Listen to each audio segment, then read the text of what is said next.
Hey, this is Anney. And Samantha. And welcome to Stuff I Never Told You, production of iHeartRadio.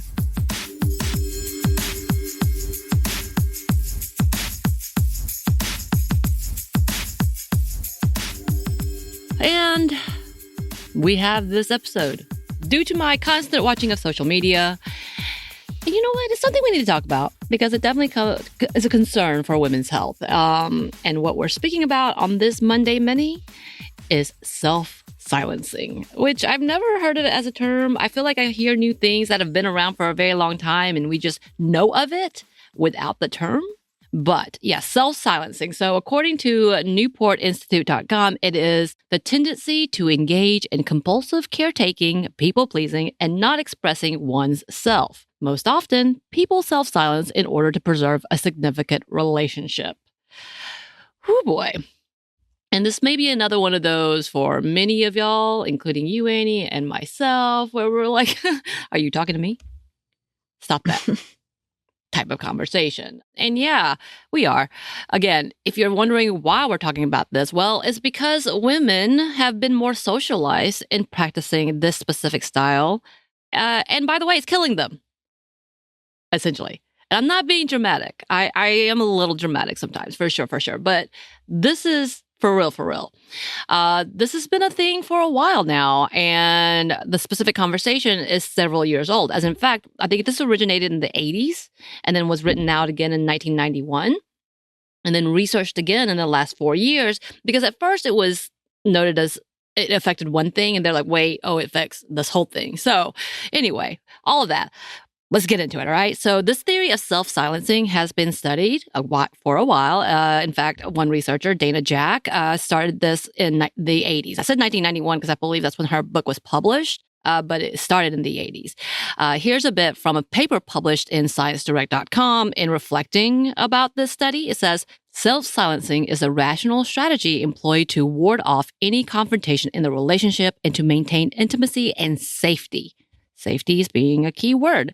Women tend to silence their thoughts, feelings, and defer their own needs to uphold a significant other's need.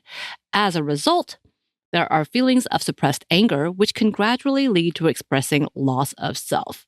And they do specifically talk about anger, I think, because women oftentimes suppress that, I guess, more than any other feelings. Because, we can be a little bit crying and all these things, but anger is not typically known for women unless you're a Black woman, and that's a connotation which is supposed to be a negative because, racism. Anyway, back to Dana Jack, the one who has been researching this phenomenon since the 80s, is credited with identifying this specific pattern in women. And though it was originally in the context of declining mental health and eating disorders, the last few years, they have switched that up and it's showing that, this actually affects physical health in women as well. And it does very deeply. From a Time.com article written by Maytel Eyal, and I believe she is also a psychologist. She writes, women's self-silencing has also been linked to higher risk of premature death. In one study, researchers followed nearly 4,000 people in Framingham, Massachusetts over 10 years. They found that women who didn't express themselves when they had fights with their spouses were 4 times more likely to die than those who did. This was true even when factors such as age, blood pressure, smoking, and levels of cholesterol were taken into account. So even with all of those things, if you are trying to hold back your anger because it wasn't ladylike of you, this could kill you. And death. This causes death. Just put that out there one more time. Okay. I feel like here we could insert again the whole chill, cool partner vibe, girlfriend, wife narrative. She doesn't have any emotions. She's just so cool and easygoing type of person. And we know that is something that is elevated, especially in, trad wife culture. Yeah. Put that out there. The one where we expect women to be non-reactive, have no problems, not to be too emotional. Yeah. So again, from that Time article, they write, when women push their feelings down and cast their needs aside, their health suffers. But it can be difficult for women to do otherwise in a culture that celebrates these self-silencing practices.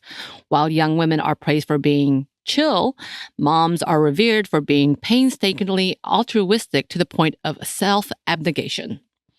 These unspoken standards establish a vicious cycle. For many women, it feels easier, beneficial even, to silence their needs at the expense of their own health rather than swim against the prevailing cultural current. This was written in 2023 when we were like, oh, things are going bad. And now at 2025, yeah, I think I'm hoping that at this point, more of us are coming out into like, no, I'm angry and I'm going to yell at you. That's where we need to be. I love the season of the clapback. Let's go. So from the NewportInstitute.com article, they write, as much as parents try to raise children without gender bias, girls are still brought up to be more sensitive to the needs, desire, and expectation of others. As they grow, their kindness can evolve into avoidance of conflict to maintain relationships. Young women may adopt a cool girl facade, trying to be someone who rolls with the punches and is reliably chill. Mothers may put their needs on the back burner to the point of exhaustion. Self-silencing can be common among women who suffer from perfectionism or egoism. Was that a long enough silence for everybody to hear that last part? Yeah, okay. So, again, perfectionism, the perfect mom, the perfect wife, that be all the things, the have it all type of person, being the perfect daughter, being the perfect employee. So many things to add to this, and which is like if you are quiet, the one who doesn't cause a stir, that's in the corner that just gets their work done. Not so healthy, y'all. Not so healthy. Maybe this is why the loud, obnoxious people are living longer. Maybe. Because they're not being stifled.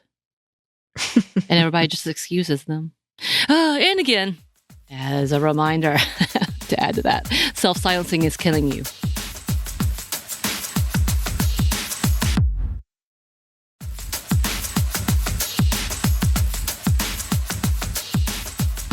So from orthoatlanta.com, which by the way is a part of the Piedmont Healthcare in Atlanta, so this came from one of our hospitals here, they say, in a study of women aged 40 to 60, those who suffered from self-silencing had an increased risk of having plaque in their carotid arteries.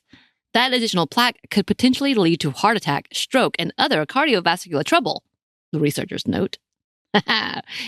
We're gonna die of heart attacks, which, by the way, is not really easily detected in women and hadn't been actually looked at because the symptoms are different for women than men until recently. So many factors. I feel like they're doing this on purpose. Are they trying to kill us? Yes. Moving on.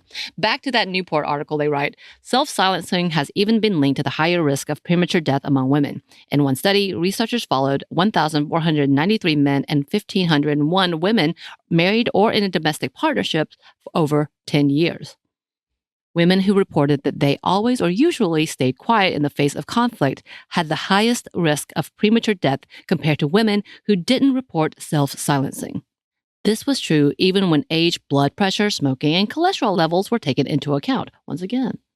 And if you needed a little check-off list, here you go. Newport gave us 10 signs you may be self-silencing. You ready? This is from their site directly. Being influenced by others' opinions more than your own. Feeling responsible for other people's feelings. Not knowing how you feel because you're so focused on how others feel. Not speaking up in intimate relationships for fear of inciting conflict. Finding it hard to be yourself in a close relationship. Looking happy on the surface but feeling angry and agitated inside. Consistently putting others' needs before your own. Fear of ever appearing selfish. Feeling that your partner doesn't know your true self. And never measuring up to the standards you set up for yourself. Did you check that any of those boxes? Rhetorical question. Maybe, moving on. Maybe a few. So what do we do about the situation? What can we do? So from that times.com article, they say, rather than women treating our emotions as inconvenient, bodily malfunctions best to be muted and ignored, we can teach ourselves to view them as windows of insight. Instead of casting away our anger, a valuable question we can ask ourselves in moments of frustration is, what am I needing right now? We love a good reflection. And the Newport Institute also talks about the following things. Increase your self-awareness. They say you can't begin to change your behavior unless you're aware of it. In a journal or with a counselor, friends, ask yourself some basic questions. When did I begin self-silencing and why? or any of those things that you checked off? When did I start doing these things? Why do I continue to self-silence? What's my greatest fear if I express myself? And what do I get out of self-silencing? Death. Anyway, so the next time you feel like you can't talk about these things, maybe you need to step back and see why. Put down the notes of what you're doing at this point and why you're having to hold back. They also say a few of these other things that you can do and you should do. Prioritize your needs. Set boundaries. Don't be afraid to disappoint people. That's the one I have struggles with. Know your worth. Get help. That's that part of like, if we can, do it. If you can't, we understand. So try these other things that we have mentioned. There's a lot to remember, especially in this time where everything makes me angry, especially if you're a marginalized person. Everything makes me angry. So we have to come together and realize self-silencing, trying to navigate into just quiet, which, by the way, I think that could be also gray rocking, which I'm interested in having a conversation about in the relationship. I feel like these battles are so hard, and these way of us trying to survive is not helping us to survive. Mm-hmm. Well, I know a lot of listeners. I'm sure that you can relate. It is something I do think a lot of us have gone through and experienced. So if you would like to contact us about it, or if you have any tips or resources about it, please let us know. You can email us at hello@stuffmonevertoldyou.com. You can find us on Blue Sky at Momstuff Podcast, or on Instagram and TikTok at Stuff One Never Told You. We're also on YouTube. We have some merch at Cotton Bureau. You can check that out. And we have a book you can get wherever you get your books. Thanks as always to our super producer, Christina, our executive producer, Maya, and our contributor, Joey. Thank you. And thanks to you for listening. Stuff I Never Told You is a production of iHeartRadio. For more podcasts from iHeartRadio, you can check out the iHeartRadio app, Apple Podcasts, wherever you listen to your favorite shows.